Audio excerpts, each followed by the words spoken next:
श्री गणेशाय नमः। नारायणं नमस्कृत्यं नरं चैव नरोत्तमं देवी सरस्वतीं व्यासं ततो जयमुदीरयेत्। नमस्कार मित्रों, मैं आचार्य शत्रुघ्न एस्ट्रो समाधान चैनल में आपका हार्दिक स्वागत करता हूं।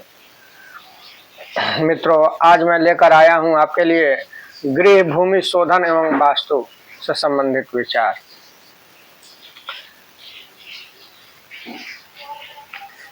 मित्रों, वास्तु के लिए रहने योग्य जमीन जो है, भूमि जो है, उसको 4 भागों में बांटा गया है। एक गज पृष्ठभूमि, दूसरा कूर्म पृष्ठभूमि, तीसरा नाग पृष्ठभूमि और चौथा ब्राह्मणी भूमि। यह 4 भागों में भूमि को विभाजित किया गया है। अब गज पृष्ठभूमि किसको कहते हैं? तो जिस स्थान में दक्षिण पश्चिम यानी जिस स्थान में नैऋत्य और वायव्य की ओर भूमि उच्च हो, जहां की भूमि नैऋत्य कोण और वायव्य कोण की तरफ उच्च हो, उसे गज पृष्ठ भूमि कहा जाता है।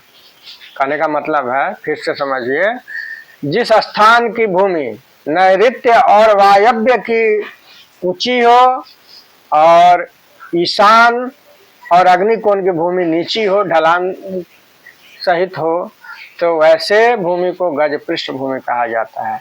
इसमें घर बनाकर बसने से धन धान्य संतान और आयु की वृद्धि होती है।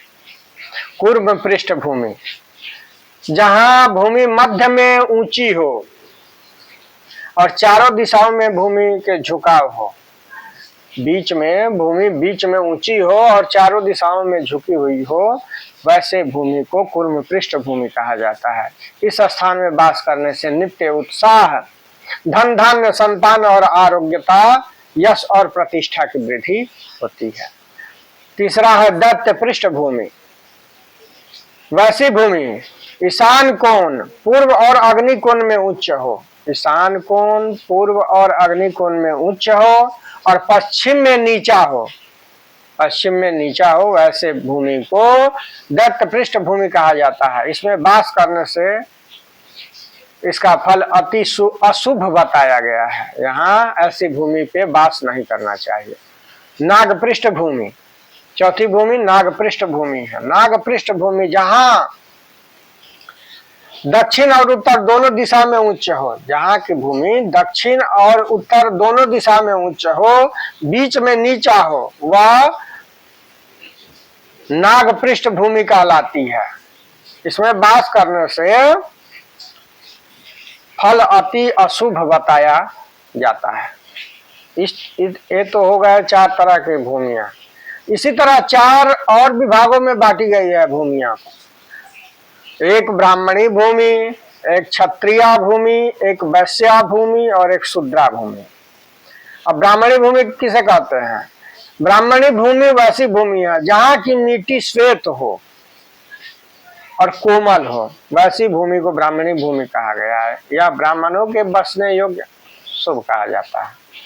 दूसरा क्षत्रिय भूमि, जहां की भूमि लाल हो, जहां की मिट्टी लाल हो, वह क्षत्रिय भूमि कहलाती है। वैश्या भूमि, जहां की मिट्टी का वर्ण पीला हो, वह भूमि वैश्यों को बसने के लिए अति शुभ कहा जाता है। और शूद्रा भूमि, जहां की भूमि काली हो, वह शूद्रों को के बसने योग्य भूमि कहलाती है।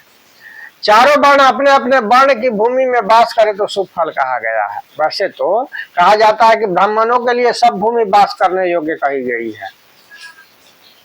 यह विचार जो है वास्तव में राजाओं के लिए है या उनके लिए है जिनके पास बहुत भूमि है। वह किस भूमि में वास करे, इसका विचार ऊपर जो मैंने बताया है उसके अनुसार करें। और जिनके पास न्यून भूमि है, वह किसी भी भूमि में वास कर सकते हैं। ऋषियों का मत है कि जिस मनुष्य को जहां की भूमि पसंद हो, वहां पर घर बनाकर बसे, ऐसा गर्ग आदि ऋषियों ने कहा है। वास्तु भूमि की लंबाई, बसने वाली भूमि की लंबाई उत्तर दक्षिण की ओर होनी चाहिए अथवा चौकोर होनी चाहिए। ऐसी भूमि में वास करना शुभ होता है। पूर्व पश्चिम लंबाई को अशुभ माना जाता है। जिस भूमि पर मकान बनाना हो उस भूमि में सूर्यास्त के समय एक हाथ चौकोर और एक हाथ गहरा गड्ढा खोदते और उसमें जल भर दें पूरी तरह। यदि प्रातः काल जल रहे तो शुभ, जल न रहे तो मध्यम, और गड्ढा फट जाए तो अशुभ फल माना जाता है। नींव खोदते समय पत्थर आदि मिलने पर, पत्थर मिले, ईंट मिले, धन तांबा आदि मिले तो सुख लाभ होता है। वहीं कोयला, कपोल, हड्डी, केस आदि मिले तो कष्ट होता है। मंडलेश का निर्णय कैसे करें? गृह की लंबाई चौड़ाई कैसा हो, तो कब बताया गया है कि गृह स्वामी के हाथ से लंबाई चौड़ाई दोनों के योग को दूना कर ले। गृह स्वामी के हाथ से जमीन की लंबाई चौड़ाई दोनों का योग करके उसको दुगुना कीजिए और 8 का भाग दीजिए। शेष 1 में इंद्र, 2 में विष्णु, 3 में यश, 4 में वायु, 5 में कुबेर, 6 में शिव, 7 में ब्रह्मा, 8 शेष में गणेश मंडलेश होते हैं।